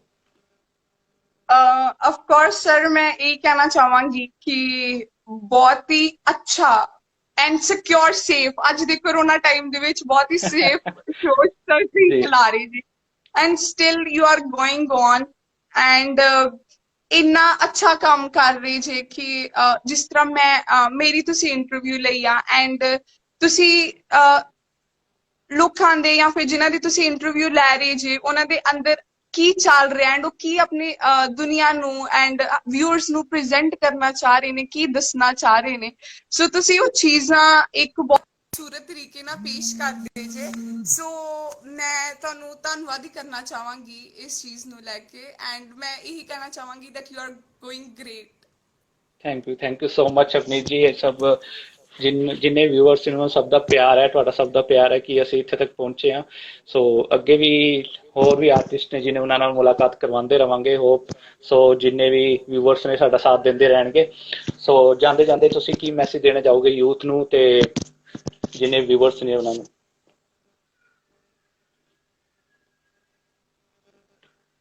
ਜੀ ਸੁਣ ਪਾ ਰਹੇ ਆਪਣੀ ਜੀ? ਨਹੀਂ ਸਰ, ਐਕਚੁਅਲੀ ਮੇਰਾ ਨੈਟਵਰਕ ਕਨੈਕਸ਼ਨ ਥੋੜਾ ਸਲੋ ਸੀ, ਤੁਸੀਂ ਕੁਝ ਓਕੇ ਕਿਹਾ, ਤੁਸੀਂ ਕਰ ਜੀ। ਦਿਓ। ਮੈਂ ਕਹਿ ਰਿਹਾ ਸੀ ਕਿ ਜਾਂਦੇ ਜਾਂਦੇ ਤੁਸੀਂ ਕੀ ਮੈਸੇਜ ਦੇਣਾ ਚਾਹੋਗੇ ਯੂਥ ਨੂੰ, ਤੇ ਜਿੰਨੇ ਵੀ ਸਾਡੇ ਵਿਊਅਰਸ ਬੈਠੇ ਨੇ ਉਹਨਾਂ ਨੂੰ ਕੀ ਮੈਸੇਜ ਦੇਣਾ ਚਾਹੋਗੇ?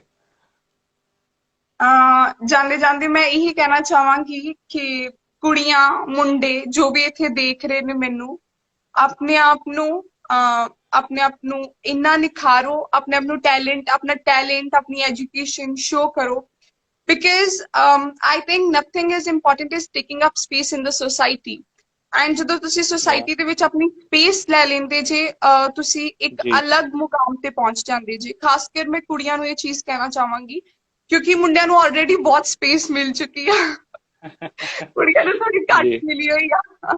ਸੋ ਮੈਂ ਇਹੀ ਕਹਾਂਗੀ ਕਿ ਕੁੜੀਆਂ ਨੂੰ ਜਿੰਨਾ ਹੋ ਸਕਦਾ ਆਪਣੇ ਆਪ ਨੂੰ ਅੱਗੇ ਵਧਾਉਣਾ ਚਾਹੀਦਾ, ਅੱਗੇ ਵਧੋ, ਸੁਸਾਇਟੀ ਦੇ ਵਿੱਚ ਸਪੇਸ ਜੀ ਲਓ। ਜੇ ਸੁਸਾਇਟੀ ਦੀ ਥਿੰਕਿੰਗ ਅੱਜ ਚੇਂਜ ਕਰਨਾ ਚਾਹੁੰਦੇ ਆ ਅਸੀਂ, ਦੈਨ ਸਾਨੂੰ ਅੱਗੇ ਵਧਣਾ ਪੈਣਾ। ਜੋ ਕੁੜੀਆਂ ਡਰਦੀਆਂ ਨੇ, ਝਿਜਕਦੀਆਂ ਨੇ, ਘਰ ਬੈਠੀਆਂ ਨੇ, ਬਿਕਾਜ਼ ਸਾਡਾ ਮੋਟਿਵ ਕੁੜੀਆਂ ਦਾ ਜੀ ਇਹ ਨਹੀਂ ਕਿ ਘਰ ਬੈਠਣਾ। ਅਸੀਂ ਜੇ ਜੀ ਅੱਜ ਜੇ ਇਕੁਐਲਿਟੀ ਦੀ ਗੱਲ ਹੈ ਤੇ ਫਿਰ ਪੂਰੀ ਇਕੁਐਲਿਟੀ ਸ਼ੋ ਕਰੋ। ਨੋਟ ਲਾਈਕ ਦੈਟ ਕਿ ਇਕੁਐਲਿਟੀ ਸਿਰਫ ਐਜੂਕੇਸ਼ਨ ਦੇ ਵਿੱਚ ਆ ਚੁੱਕੀ ਹੈ ਕਿ ਐਜੂਕੇਟ ਹੋਏ ਹੋ ਤੁਸੀਂ ਤੇ ਐਂਡ ਵਿਆਹ ਹੋ ਗਿਆ। It's not like that. ਜੀ ਕੁੜੀਆਂ ਨੂੰ ਹੀ ਕਹਿਣਾ ਚਾਹਾਂਗੀ ਕਿ ਆਪਣੇ ਇੰਡੀਪੈਂਡੈਂਟ ਵੂਮੈਨ ਰਾਈਜ਼ ਕਰੋ, ਉਹ ਬਹੁਤ ਹੋਣਾ ਜ਼ਰੂਰੀ ਆ। ਕਿਉਂਕਿ ਜਦੋਂ ਤੁਸੀਂ ਇੰਡੀਪੈਂਡੈਂਟ ਵੂਮੈਨ ਰਾਈਜ਼ ਕਰਦੇ ਜੇ ਜੀ ਤੁਹਾਨੂੰ ਕਿਸੇ ਦੇ ਅੱਗੇ ਹੱਥ ਫੈਲਾਉਣ ਦੀ ਜ਼ਰੂਰਤ ਨਹੀਂ ਪੈਂਦੀ, ਐਂਡ ਉਹ ਜ਼ਿੰਦਗੀ ਦਾ ਸਭ ਨਾਲੋਂ ਜ਼ਿਆਦਾ ਵੱਡਾ ਪ੍ਰਾਊਡ ਮੂਮੈਂਟ ਆ ਜਦੋਂ ਤੁਸੀਂ ਕਿਸੇ ਦੇ ਅੱਗੇ ਹੱਥ ਨਹੀਂ ਫੈਲਾਉਂਦੇ। ਐਂਡ ਜੀ ਮੁੰਡਿਆਂ ਨੂੰ ਵੀ ਮੈਂ ਇਹੀ ਕਹਿਣਾ ਚਾਹਾਂਗੀ ਕਿ ਜਿਹੜੇ ਦੇਖ ਰਹੇ ਨੇ ਵਿਊਅਰਸ, ਕਿ ਆਪਣਾ ਟੈਲੈਂਟ ਆਪਣੀ ਐਜੂਕੇਸ਼ਨ ਸ਼ੋ ਕਰੋ, ਐਂਡ ਜਿੰਨਾ ਹੋ ਸਕਦਾ ਹਰ ਇੱਕ ਦੀ ਹੈਲਪ ਕਰੋ। ਐਂਡ ਬਾਕੀ at the end of the day I just want, I hope कि चलो, I hope for the best कि हर एक लिए मैं अच्छा ही दुआ मांगदी रब तो कि रब सरबत का भला करे एंड सारे अपनी जिंदगी च ਜੀ हमेशा खुश ਤੇ ਕਾਮਯਾਬ ਰਹਿਣ। Thank you so much, thank you so much Avneet. ਬਹੁਤ ਹੀ ਸੋਹਣੇ ਤੁਹਾਡੇ ਵਿਚਾਰ ਨੇ, ਤੇ ਜਿੰਨੇ ਵੀ ਬੁਆਇਸ ਨੇ ਉਹਨਾਂ ਨੂੰ ਵੀ ਮੈਂ ਇੱਕ ਰਿਕੁਐਸਟ ਜ਼ਰੂਰ ਕਰਨਾ ਚਾਹਾਂਗਾ, ਕਿਉਂਕਿ ਕਿਤੇ ਨਾ ਕਿਤੇ ਰਿਸਪੌਂਸਿਬਿਲਟੀ ਤੁਹਾਡੀ ਵੀ ਬਣ ਜਾਂਦੀ ਹੈ।